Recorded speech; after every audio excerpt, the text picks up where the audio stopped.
Greetings, surfers of the interweb. I'm Patrex11, reviewer of the good, the bad, and the underrated. It has come to my attention that there are rumours online that there is a good episode of Teen Titans Go. I haven't heard a more hilarious statement since Josh Trank's Pride and Fantastic. For 4 years we have had nothing but puerile dreck from this show, and all of a sudden they make something good? And as it is a tradition of mine to eviscerate Teen Titans Go, it falls upon me to prove you all wrong.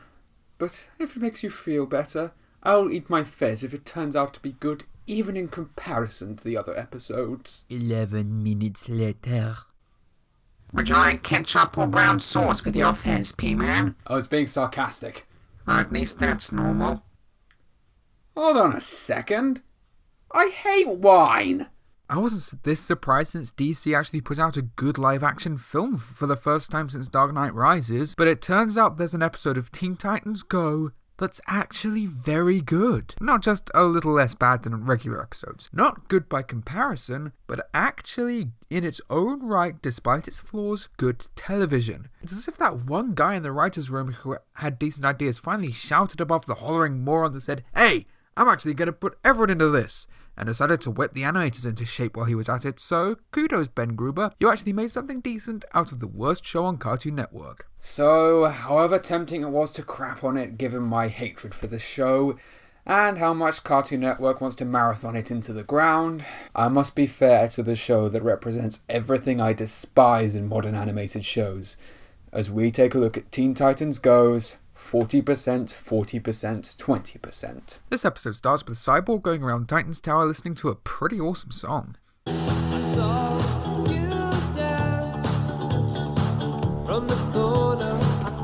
No, this can't be a good song. This is from the same show that produced Waffles and Boys.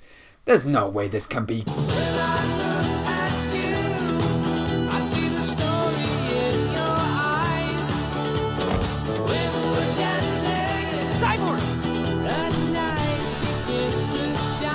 Oh, damn it, it's too catchy! Cyborg is so addicted to this cool song that he can't stop listening to it, and I think we will have that one song we feel our day isn't complete without. Why is essay writing so hard?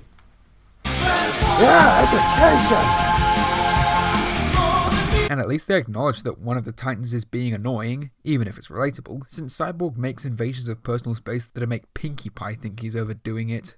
The night begins to shine. Influenced by the sounds of the 80s, it was 40% written by Carl Burnett, 40% by Franklin Enia, and a sweet, sweet 20% by William J. Reagan. Oh, that's why they call it that.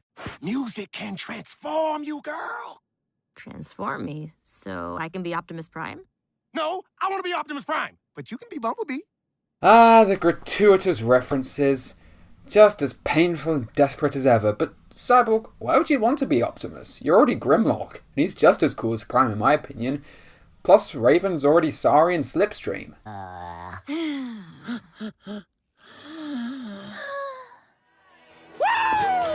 Comedic contrast, you're learning. You gotta listen with your heart, not your ears. It's not gonna work. Whoa, what's happening to my body? Well, when a girl reaches your age, their body starts to change and I'll stop myself there. How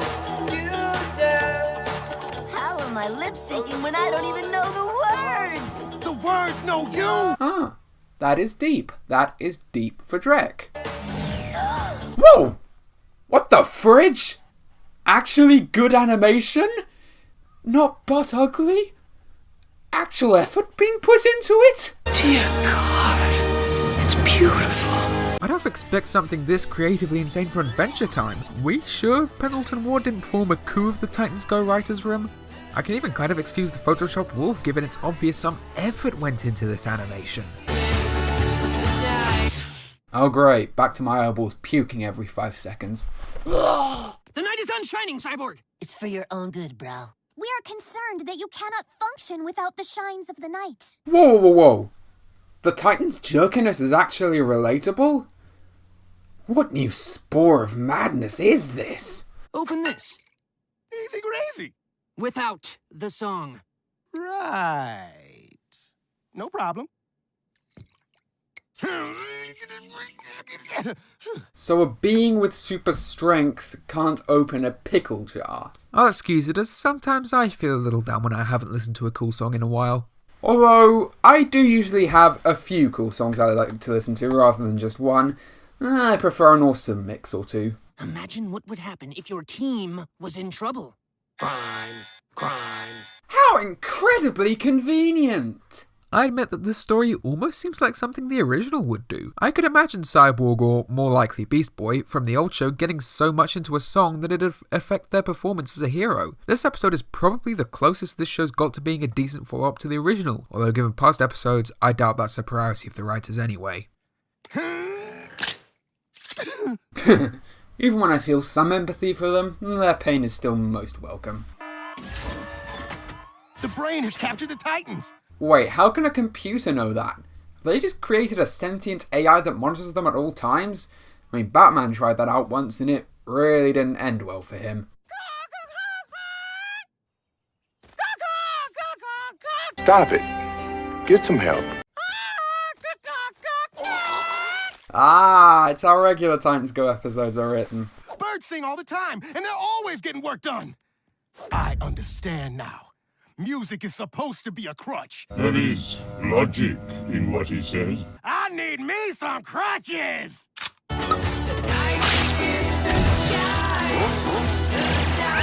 Yeah!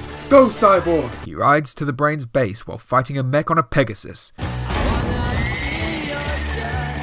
Okay, I'm convinced someone from Adventure Time got lost on the way to the writer's room, because Cyborg, with a Hawk and Pegasus fighting demon zombie angels, is just so metal! But he's captured by the Brain, who destroys his tape, and I admit, his design actually looks kinda cool. He's put on weight since the original, but it looks imposing, and his voice doesn't sound like a pubescent Dalek on helium, so that's good. Shall we play a game? Look, Titans, your great champion is nothing but a sack of meat and metal. Christ, this show just improved on something from the original. How could this happen? However, the Titans are actually helpful for once, as they sing the song to pump Cyborg up, who takes out Martha.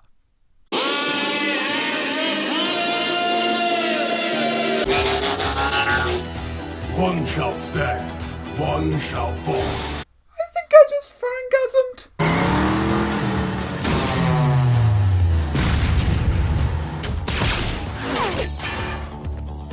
Titans, roll out!